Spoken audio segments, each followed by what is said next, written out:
Hello guys welcome to my new blog. तो guys मु काली बैंक जाइथिली मोर बहुत दिन हेलानी अकाउंट मोर ब्लॉक हो जाइथिला।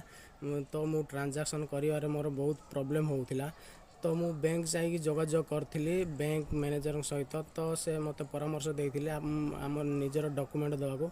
तो मु मोर पैन कार्ड आधार कार्ड आ मोर वार्षिक इनकम टा मु डॉक्यूमेंटा मोर देइथिली।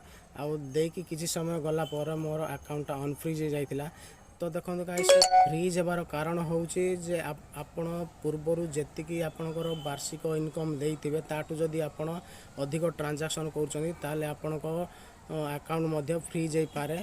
तो देखो ट्रांजैक्शन करियारे आपणकर प्रॉब्लम भी हे पारे। तो जदि किछि प्रॉब्लम हुए बैंक फ्रीज हो जाए बा ब्लॉक हो जाए ताले आपणकर ब्रांच आपण जोठा खाता खोलिचंदी सेही ब्रांच को जाके आपण जोगाजोग करंतु।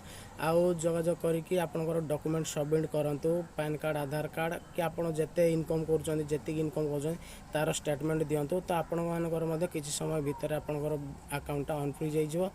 तो थैंक यू गाइस। आपण मानको जदि मो वीडियो टी भल लागे ताले लाइक कमेंट करंतु आ शेयर करंतु। Thank you.